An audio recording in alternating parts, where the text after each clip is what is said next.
सर्वसामान्यांच्या हक्काचा आवाज जागर जनस्थान।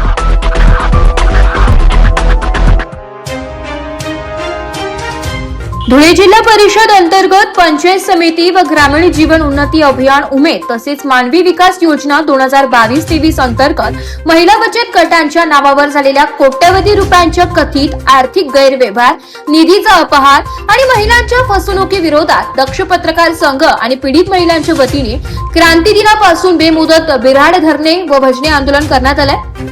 संस्थेचे अध्यक्ष दीपकुमार बागुल आणि अखिल भारतीय महात्मा फुले समता परिषदेच्या धुळे जिल्हा कार्याध्यक्ष भारती किशोर माळी यांनी ही माहिती दिली आहे। उमेद अभियान हे ग्रामीण महिलांच्या सक्षमीकरणासाठी अत्यंत महत्त्वाचे आहे, परंतु धुळे जिल्ह्यातील काही अधिकारी व कर्मचाऱ्यांच्या गैरप्रकारामुळे या अभियानाची प्रतिमा मलिन होत असल्याचा आरोप आंदोलनकर्त्यांनी केला। या प्रकरणी संबंधित दोषी अधिकाऱ्यांवर फौजदारी गुन्हे दाखल करून निकृष्ट दर्जाची मशिनरी पुरवणाऱ्या कंपनीला ब्लॅकलिस्ट करण्यात यावे अशी मागणी त्यांनी केली।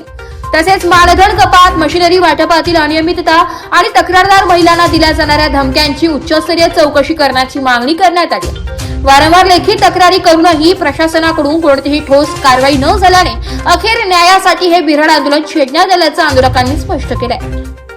महाराष्ट्र शासनाने ग्रामीण भागातील ज्या माता भगिनी आहेत त्यांच्या उन्नतीसाठी काही योजना या ठिकाणी निर्माण केल्या।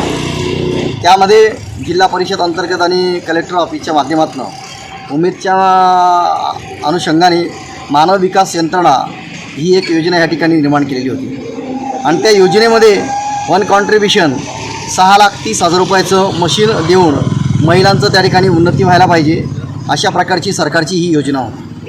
परंतु या योजनेमध्ये जिल्हा ग्रामीण विकास यंत्रणेचे उद्धव धारणे, ईश्वर पाटील, लोकेश सोनोने, वर्षा हिरे आणि पगारे मॅडम यांच्या संगनमताने आणि यांना अजून अधिकारी आणि ज्याने कंपनीतून जी मशीन दिलेली तुम्ही पाहू शकता, ही जी मशीन आहे या मशीनसाठी सरकारने त्या योजनेमध्ये 6,30,000 रुपये दिलेले होते। त्याचं वन कॉन्ट्रिब्युशन होतं, ते वन कॉन्ट्रिब्युशन महिलांनी जशा तशा पद्धतीने ते वन कॉन्ट्रिब्युशन दिलं आणि आपला स्वतःचा उद्योग त्या ठिकाणी चालू व्हावा यासाठी वन कॉन्ट्रिब्युशन भरून त्या मशिनी मागवल्या।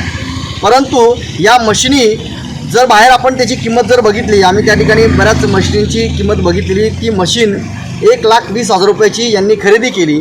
म्हणजे जो काही मालक होता, मशिनीचा जो काही मालक होता, त्या ठिकाणी ह्या मशिनी बनलेल्या आहेत, तो वेंडर याला संगनमत करून या ठिकाणी ही मशीन 1,30,000 रुपयाचीच त्यांनी खरेदी केली आणि या भगिनींना या ठिकाणी दिली आहे। याच्यामध्ये कुठल्याही प्रकारचा उद्योग झाला नाही, ते पडून राहिले आणि याचा संपूर्ण बोजा या महिलांवर या ठिकाणी पडलेला आहे।